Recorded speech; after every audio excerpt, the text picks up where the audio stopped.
نو برای کرم هغه مسلمانان رونه چې د مناظرو خلاف قسم کوششونه کوي، صرف د خپل حسد، د خپل انانیت او د خپل جاه او جلال د دې چې کوم ظاهري د هغې په بنا دین برداشت نه کیږي، دې قسم قسم خبرې کوي. خو موږ مسلمانان به د خپل علماء په هر میدان کې الحمدلله مرګتیا کوو، هغه د مناظرو میدان کې د دین هر شعبه. یا ایها الذین آمنوا اتقوا الله وقولوا قولا سدیدا، صدق الله العظیم. محترم مسلمانانو، د دین په اهم شعبو کې یو شعبه د اظهار د حق د پاره په دلایل سره بحث کول، مناظره کول، دا یو اهم شعبه د دین په شعبو کې ده. کله چې د مناظرې میدان تراشي مختلف قسم کمنټونه او خبرې تر مخ تراشي، خو زما محترم مسلمانانو روم خبره به بنیاد ته ګورو. د مناظرې بنیاد پیغمبرانو مناظرې کړي، نبی کریم صلی الله علیه وسلم مناظرې کړي دي، صحابه کرامو کړي دي، امام اعظم ابو حنیفه رحمت الله علیه کړي دي، دا اهل حق همیشه کړي دي. باقاعده شاه ولی الله رحمت الله علیه په علوم اقسامو کې یو علم د مناظرې هم شمار کړي دي. او زمنګ د فقه حنفی یو مستقل مسله ده چې مناظره د احقاق د حق د اظهار د حق د پرده عبادت دي. نو باج ملګری د حسد او د عداوت په بنا د مناظرې نه بعد خبرې طریقې دا نقصان دی تور کوي. په دې سره مسلمانانو په ذهنونو کې شکوک شبهات وسوسې پیدا کوي، حالانکه دا غټ جرم دی چې د دین د یوې شعبې په باره کې خلک بدځنه شي. نور مناظره دواړه جانب الحمدلله علما کی ټیک د یو جانب علماء دیوبند سره تعلق ساتي، بل جانب اشاعه توحید و سنت سره پنځپیرانو سره تعلق ساتي، غیر مقلد واویانو سره هغه په خپل ځای د خپل کار د دلایل به وي، جانبین به خپل مدعا پیش کوي. خو یو سړی چې داسې راپاسي د مناظرو په باره کې دنیا ته یو غلط رنګ ورکي چې دا خو داسې دی او دا داسې دی، او بیا بعض اهل علم چې د مدارس او فضلا غیم داسې کمزوري کمنټونه، کمزوري پوسټونه، کمزوري خبرې چې هغې سره د مسلمانانو د دین د اهم شعبې سره انکار او د هغې بې ادبي او توهین نازي، کم از کم د الله خاطر سړي وکړي. داسې قسم خبرې په باره کې خپل حسد نه لږ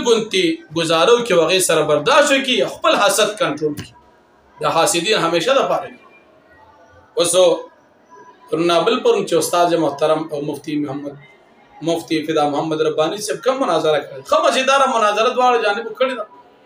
نور خلک به فیصله کوي چې چا څه ویلي، مدعا چا ښه پیش کړې ده او دعوه چا دلیل چا ښه پیش کړی دي، هغه خبرې به خلک خپله اهل عقل فیصله کوي. لیکن بعض خلک پکې دا کوي په دې کې ثالث نو. زما مسلمانانو ورونو مناظره چې کړې د حق او د باطل ترمنځ کې ثالث څوک نه جوړي. ابراهیم علیه السلام مناظره کې ثالث نو، موسی علیه السلام مناظره کې ثالث نو، نبی علیه السلام کې نو، عبدالله بن عباس به کې نو، امام ابو حنیفه رحمت الله علیه مناظرو کې ثالث نو، دا غي نه علاوه علماء دیوبند په مناظرو کې ثالث نو، اهل سنت څومره مناظرې کړې دي هغه کې ثالثان دي. خو معلومه ده شو چې دا باطل او د حق ترمنځ ده. اوس کې د یو جانب سړی کېنه بل وی زین منم، د بل جانب کېنه وی زین منم، نو ثالث بخا مخاله یو جانب په حق ملګری خوبي کوي. او کنه داسې چې د یو نه مني د بل نه مني، نو بیا خدا سړی یو نه تسلیم ځکه خاصم د دواړو پنځ باندې غلط نه، غلط سړی فیصله کوي. دا چې کم سړی د مناظرې په دې فن او په دې علم باندې جاهل او ناپوه وي، هغه دا قسم خبرې کوي چې ثالث پکې نشته او دا قسم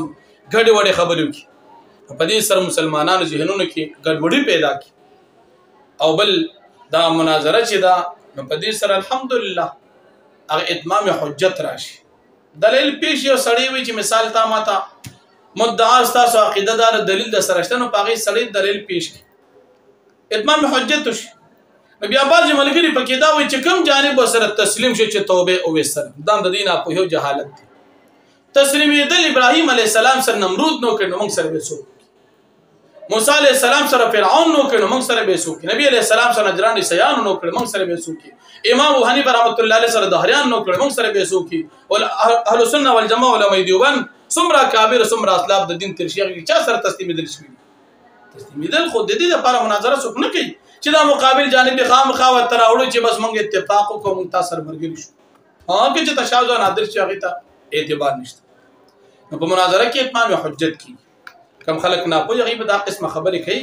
خو کم از کم د دین په هره شعبه کې مشرانو باندې موږ ته اعتماد پکار الحمدلله خصوصا په دې پاکستان کې د علماء دیوبند ترجمانی استاد محترم وکړو دنیا ته د مناظرو د مستقل علم وګورو چې الحمدلله علماء دیوبند د مناظرو په میدان کې مستقل یو حیثیت لري یو مقام او مرتبه لري علماء دیوبند الحمدلله د دلیل په میدان کې چانم پاتې نه دي الحمدلله علماء دیوبند د دلیل د پاره هر میدان ته کوشش کوي او د خپل مدعا د خپل مذهب د خپل عقیده د پاره دلیل پیش کوي دا مستقل د مناظرو د شعبه که ژوندې په موجوده وخت کې ساتل دا الحمدلله دا نوجوانان احناف ساتل که حاسدین د حسد په بنا دا شان قسم خبرې کوي نو په دې سره پیدا نه ملاويږي الټا ځان ته ګناه حاصلي او د مسلمانانو په ذهنونو کې ګډوډي پیدا کوي چې دا غي په بنا باندې هم دوی ته ګناه او سزا به الله پاک ورکوي ځکه دا جرم دي مسلمانان د دین نه متنفر کوي نو برای کرم هغه مسلمانان رونه چې د مناظرو خلاف قسم پوسټونه کوي صرف د خپل حسد د خپل انانیت او د خپل جاه او جلال د دې چې کوم ظاهري داغه په بنا دین برداشت نه کیږي دې قسم خبرې کوي خو موږ مسلمانان به د خپل علماء په هر میدان کې الحمدلله مرګتیا کوو کاغه د مناظرو میدان کې د دین هر شعبه وي او په دغه خپل اسلام به اعتماد کوو او چې دغه اسلام موږ ته کومه طریقې کار کوي په غیب ان شاء الله منزو الله پاک دې موږ تاسو ته په خپل عقیده اهل سنت والجماعت علماء دیوبند استقامت نصیب کی او د حاسدیننا او د متنفریننا او د مداهنیننا